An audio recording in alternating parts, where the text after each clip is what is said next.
id-9 ta' Mejju 1950, il-ġurnata meta kienet iffirmata d-dikjarazzjoni bejn Franza u dik li kienet il-Ġermanja tal-Punent biex il-produzzjoni tal-faħam u l-azzar issir taħt awtorità komuni. Ftehim li wassal għat-twelid ta' dik li llum nafuha bħala l-Unjoni Ewropea biż-żewġ pajjiżi jaqblu li lesti jilqgħu fih danhom ukoll pajjiżi oħrajn tal-Punent.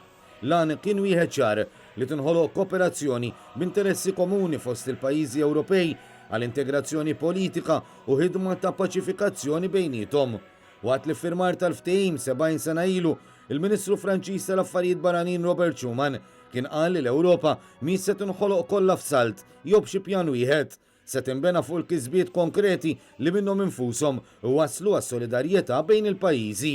Din il-missjoni politika mnedija waslet biex dan il-ftehim jibqa' magħruf sal-lum bħala d-Dikjarazzjoni Schuman fid-dawl tal-ħerba li kienet ħalliet wara l-gwerra u x-xewqa fost il-pajjiżi mill-quta biex din ma tirrepetix ruħha iżda tibqa' l-ħidma għall-kooperazzjoni. Dans une construction d'ensemble. Elle se fera par des réalisations concrètes.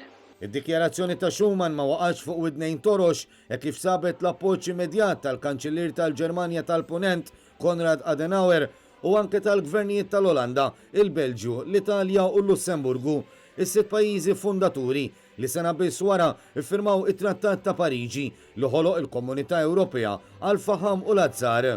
Ma' snin din żviluppat l-Komunità Ekonomika Ewropea u eventwalment għall-Unjoni Ewropea kif nafu għallum immexxija mill-istess istituzzjonijiet li twaqfu 70 sena ilu, iżda li raw li jibqgħu jżommu ruhom rinnovati matul is-snin.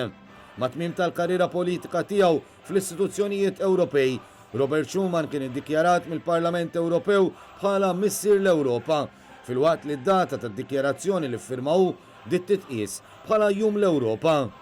Sa mis-snin 60 taħt it-tmexxija tal-Prim Ministru George Bush Olivier, pajjiżna kien diġà mira l-politika barranija tiegħu lejn assoċjazzjoni mal-kumplament tal-Ewropa.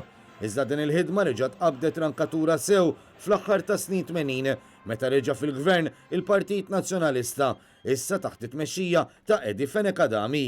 Fil-fatt sa mill-ewwel snin tiegħu bħala kap tal-Partit Nazzjonalista dak iż-żmien fl-oppożizzjoni, Fenekadami kien beda jispjega l-politika tal-partit immexxi minnu, jiġifieri li postna u ma' sħabna l-Ewropej.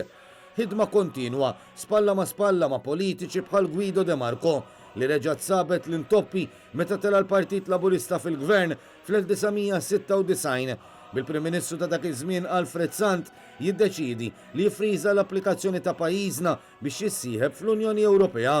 Kellu jerġa' jkun gvern nazzjonalista sentejn biss wara li ra li l-mixja politika tissokta għax il-Partit Nazzjonalista dejjem emmen li minn barra li Maltin aħna wkoll Ewropej. Mixja li waslet sa referendum tal-2003 meta l-maġġoranza tal-Maltin u l-Awċin ivvotaw iva għal sħubija sħiħa u ma beżawx li aħna nistgħu nkunu sempliċement makku. Vot qawwi li xorta sabħajt mill-Partit Laburista li ma rridx jaċċettah iżda rid konferma b'elezzjoni ġenerali. Għalhekk il-Prim Ministru Fenekadami sejjaħ elezzjoni ġenerali li siġillat ix-xewqa tal-poplu u waslet għall-iffirmar ta' trattat tal-adeżjoni sena wara fil-kapitali Griega Ateni, pass li wassal biex illum Malta ilha 16-il sena membru sħiħ tal-Unjoni Ewropea.